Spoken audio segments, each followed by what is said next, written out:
Salut, c'est Trado, je suis content de vous retrouver pour la mise à jour de la préparation de la semaine de trading sur indices, notamment le France 40, l'Allemagne 30, le Wall Street et l'US Texan, l'équivalent CVD du CAC, du DAX, du Dow Jones et du Nasdaq. Je vous retrouve juste après ça. On commence donc par le France 40, l'équivalent CFD du CAC 40. Les données hebdomadaires montrent que nous avons les coudées relativement franches, puisque la prochaine résistance hebdomadaire est à 5705, 5860. Quant au prochain support, il est à 4460, 4762. On a de quoi voir venir en descente tout de suite sur les données journalières.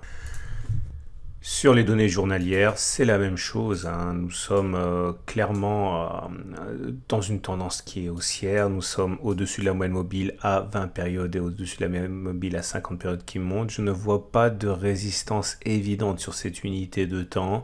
Par contre, les supports, il y en a deux. Un support ici à 5,311, 5,336 et un autre à 5,452, 5,466. On passe aux données 4 heures qui nous intéressent.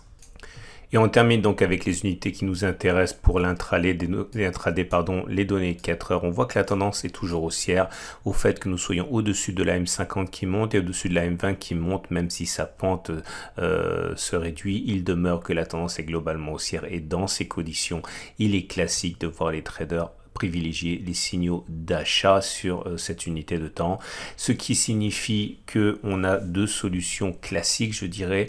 La première, c'est en cassure de la résistance H4 des 5503, 5521.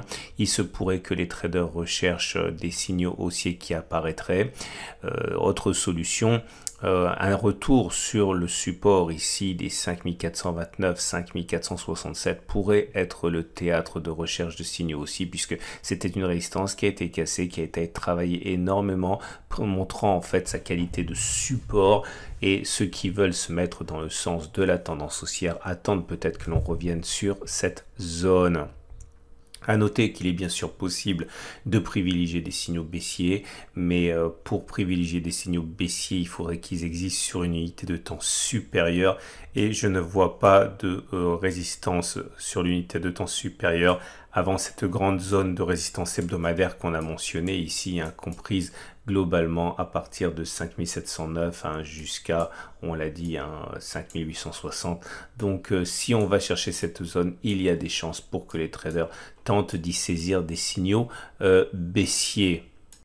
Et on passe donc à l'Allemagne 30, l'équivalent CFD du DAX, avec une situation plus compliquée en ce sens que nous sommes déjà dans une résistance qu'on n'a pas quittée depuis 3 semaines. C'est la résistance hebdomadaire des 12 913, 170. On voit comme cette zone a été féroce pour les acheteurs en renvoyant systématiquement les cours vers le bas depuis maintenant des mois et des mois.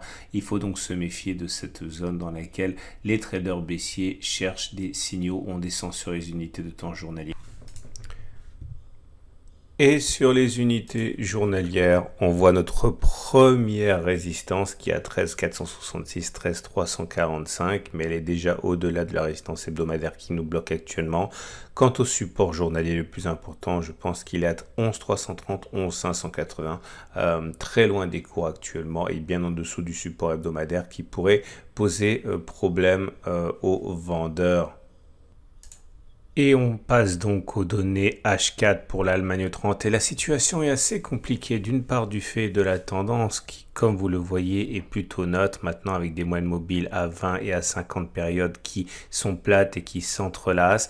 Dans ces conditions, difficiles de privilégier un sens plutôt qu'un autre. Si les traders veulent acheter, il est probable qu'ils attendent que soit la tendance devienne haussière et que des résistances soient cassées. Pas tant la résistance H4 des 13 296, 13 121 qui nous exposerait à un tir de barrage sur la résistance journalière des 13 466, 13 345, mais plutôt sans doute des signaux haussiers qui apparaîtraient au-dessus de cet obstacle journalier des 13 466, 13 345 pour ceux qui veulent acheter. Donc, autre solution pour les acheteurs, attendre que l'on revienne peut-être sur ce support H4 des 12 587, 12 375 ici.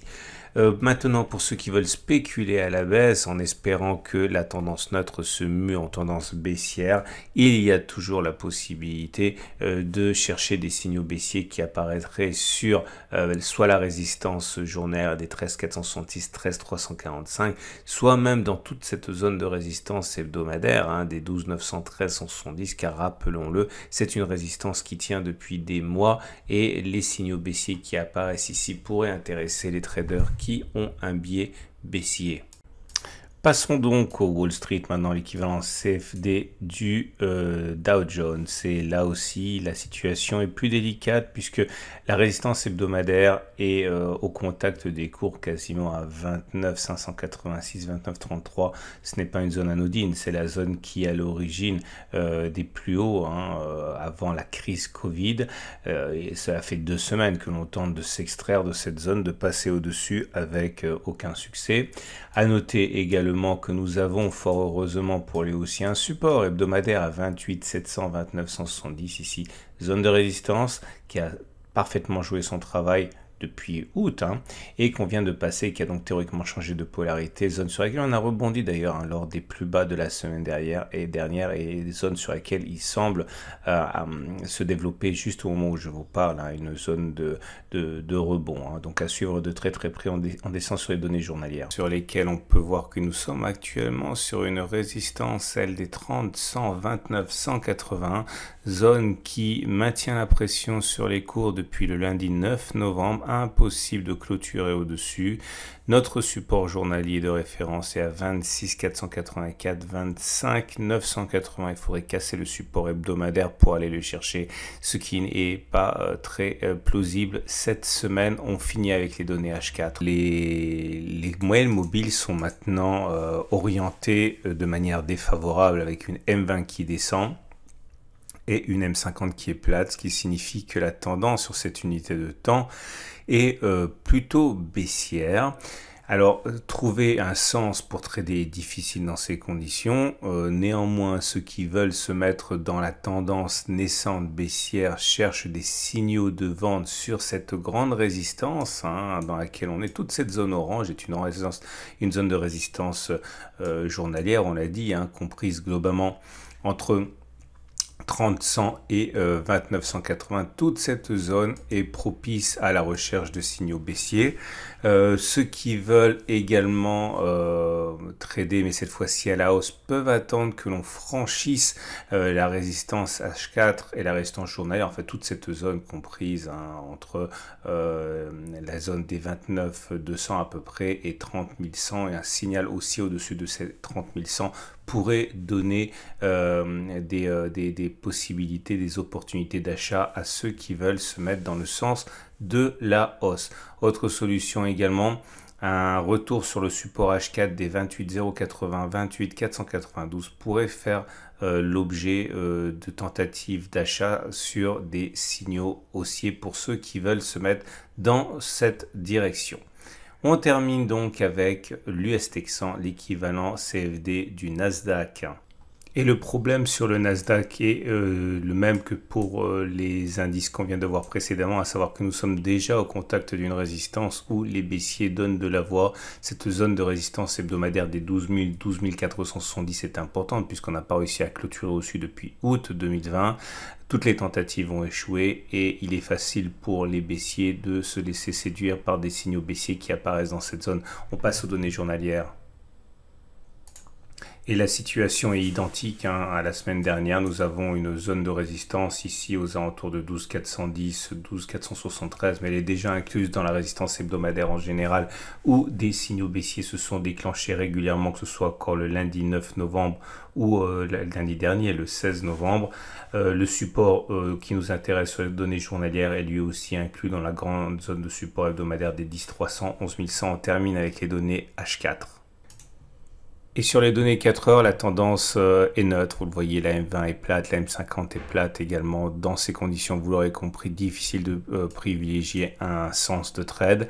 Ceux qui veulent acheter attendent quand même sans doute que l'on clôture au-dessus de la zone de résistance hebdomadaire 12 470 une fois les résistances levées. Ceux qui veulent spéculer à la baisse profitent sans doute des faiblesses dans cette même zone des 12 470. Ça leur a bien réussi la semaine dernière et également la semaine d'avant, on l'a compris.